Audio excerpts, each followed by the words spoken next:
The National Institute of Healthcare and Excellence, NICE, has a recommended patient-to-nurse ratio of 8 to 1. But you might be in a hospital that meets that, but you don't feel that it meets that. Here's why. So first of all, how would you calculate nurse-to-patient ratio? The most obvious way is count the number of nurses you have and the number of patients you have and divide one by the other. Let's say that we have got 5 wards in our hospital, and to keep things simple, we will have 1 nurse on each ward. Now, if we have got 40 patients, then we will have a patient-to-nurse ratio of 8. But each patient will only have that if they are evenly spread across the wards. So if one ward is maternity and one ward is A&E and one ward is radiography, we're not going to get that. A&E will probably be the largest, and maternity might on some occasions be the smallest.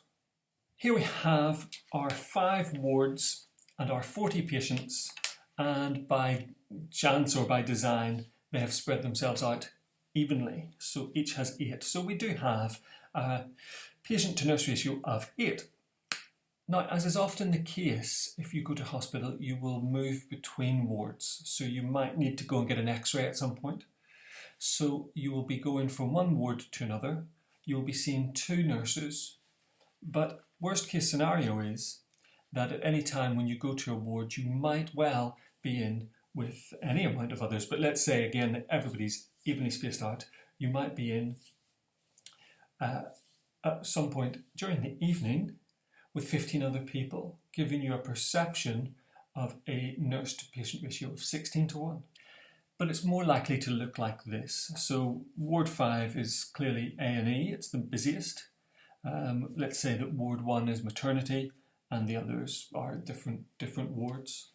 What is our nurse-to-patient ratio now? Well, there's a number of ways we could potentially calculate this. We could take an average, and if we do that, so if we add up those numbers and divide by the 5 wards, we will get a mean of 8. So we've got our patient-to-nurse ratio of 8. Alternatively, an unscrupulous manager could potentially select the mode.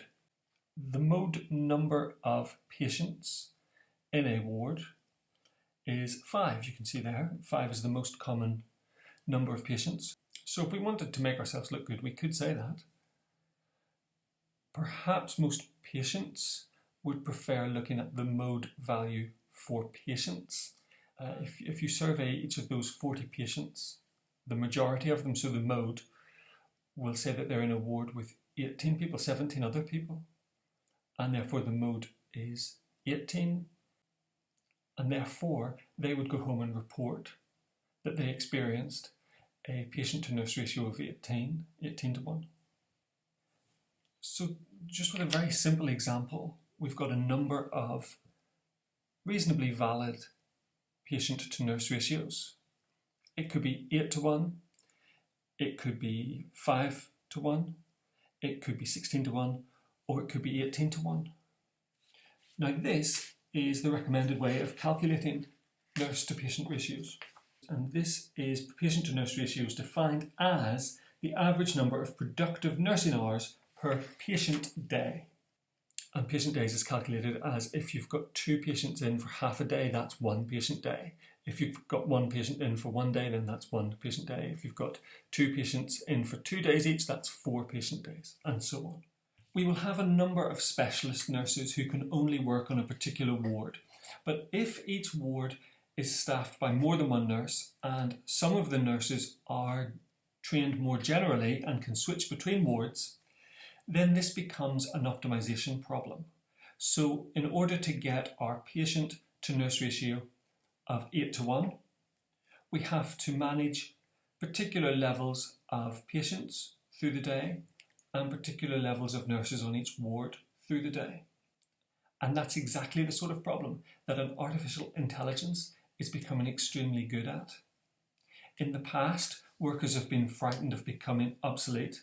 So you've got factory workers who genuinely have been replaced by robots, but a lot of other jobs that are manual, the robotics aren't there yet. So the robotics are not there yet to replace a nurse.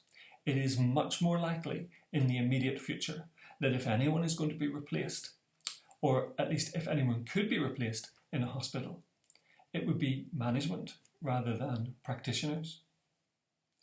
And that thought might terrify you, but I suspect that if you work in a public hospital, so if you work in the NHS in the UK, the idea of stripping out layers of management and replacing them with a computer and saving a lot of money in the process might not be terrifying at all.